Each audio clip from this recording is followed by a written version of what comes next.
Unlike narratives, in poetry there are no paragraphs because the layout is completely different, unique and special.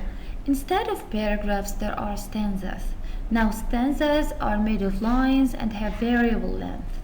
A stanza could be 2 lines, 3 lines, or 4 lines, or even more. Now, the traditional layout of English poetry is sometimes unusual as the last two poems, D and E. Now, the shape of D is quite unusual, yet quite functional, reflecting the subject matter of the poem, wings. Therefore, the layout is given the shape of wings. In regards to E, its layout is deviant. Its lines and stanzas are unusually short. So to sum it up, in poetry there are no paragraphs. Instead, there are stanzas, which are the stages and divisions of poems. The stylistic function of these divisions of lines, that is to say the stanzas, is that they mark useful breaks to the readers, helping them recall and recollect and have more impetus to continue reading and processing the poem in a very plausible and practical way. As for graphologies, just like narratives, capitalization, underlining, bold type are all used variably and frequently in poetry, mainly for emphasis. There is in poetry a distinctive graphological device that makes it stand out among all the other types of text, literary and non-literary. This distinctive graphological device is the starting of each line with a capital letter. Please see poems A, B, C, and D. However, it is noticeable that poem E is a deviance committed by a few modern poets like Williams and E. Cummings, who refuses to use capital letters in his poetry as well as in his English language writing in general, even in the writing of his name. Okay, so sometimes you think that poets are just insane, while in fact they are just artists.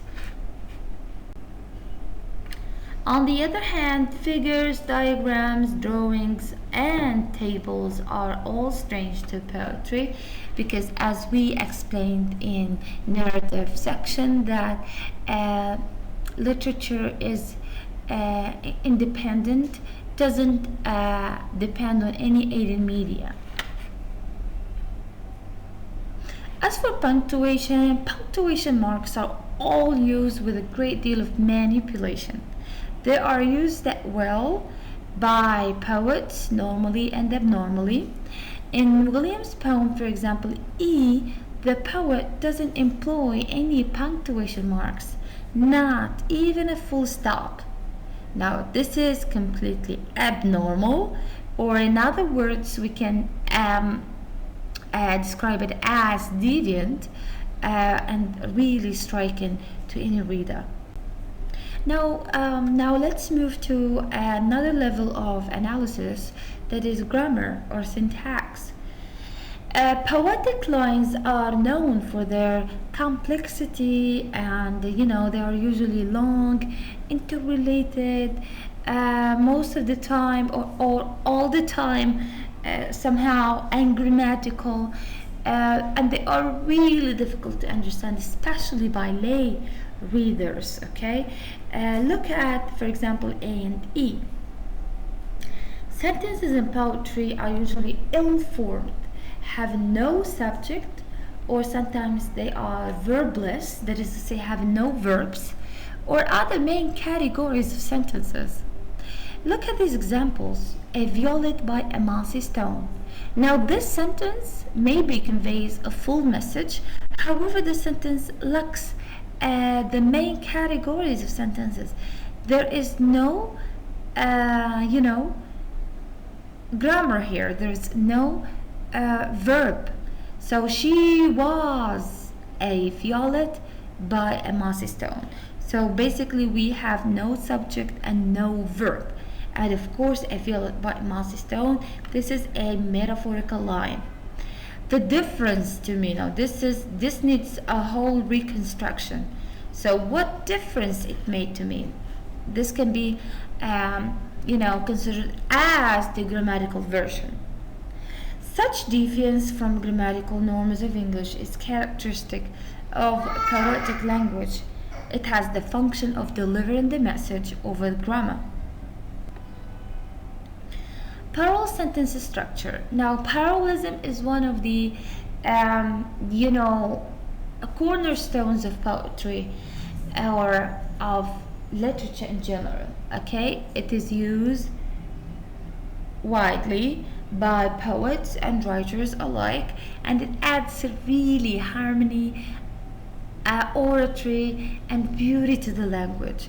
Parallel sentences are frequent in poetry. It contributes to the beauty, oratory, and harmony of the poem. In Dylan Thomas' poem C, sentence parallelism is prominent and functional. It reflects the sameness of both the message and the psychological condition of the poet.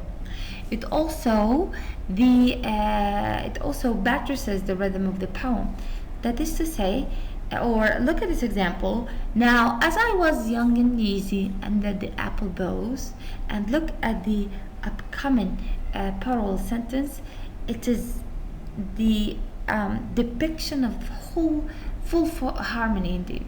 Now, as I was green and carefree among the barns, this is a one-to-one kind of parallelism. Time let me hail and climb, time let me play and be. Indeed, this parallelism reflects full harmony between grammar, syntax, semantics, that is to say, meaning.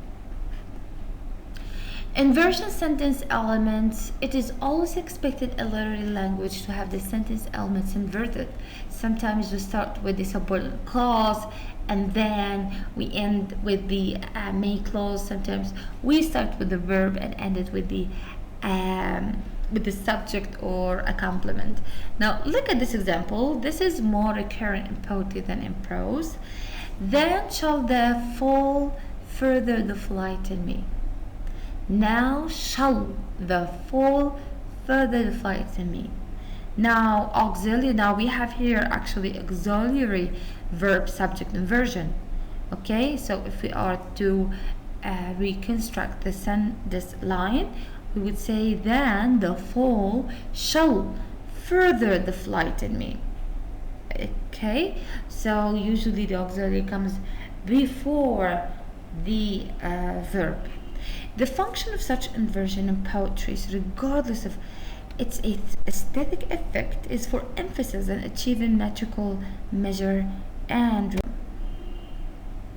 As for clause structure, verbless clauses without verbs, are common in poetic language. The gracie and the startled in fairy ringles their sleep. Now in this poem, you would see that both the subject and the verb of the main clause are deleted, but still the message is made across to the readers. Interruptive clauses as well. A host of interruptive clauses are used in literary text of all types. The main function of using them is to emphasize important information, as we have in this beautiful poem. Lord, who created man in wealth and store, though foolishly he lost the same, decaying more and more till he became most poor. With thee, oh, let me rise. Now, the main clause is Lord, with thee, oh, let me rise, while the other sentences or clauses are independent clauses. Or dependent clauses. So the main clause is Lord, with thee, let me rise. The interruption stretches over 5 lines in 4 complex subordinate clauses. This interruption disrupts the fluency of the sentence for emphatic as well as stylistic reasons. Such long interruptions are commonplace in poetry, not only for grounding and better style, but also for metrical reasons. It is part of the deviance of literary language from ordinary language, which is, of course, the mode of expression in literary language. So another feature of poetic language or literary language in general is fronting of subordinate clauses. Now, it's quite common in literary language to have the normal order of the clause. That is to say, we usually start with the main clause and then we follow it by a subordinate clause or clauses.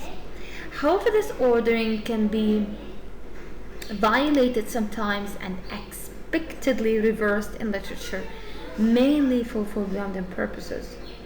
Take this example. Now, as I was young, okay, until stary. So now, as I was young and easy under the apple boughs about the lilting house, and happy as the grass was green, the night above the dingle starry. Okay, time let me hail and climb, golden in the heydays of his eyes. Now the subordinate clause, as I was young until starry, is fronted for its huge importance to the poet. Thus, it is foregrounded in the poem. So, whenever you find this kind of reversion of subordinate clauses and main clauses, that actually reflects a kind of importance, significance, and emphasis on the part of the poet.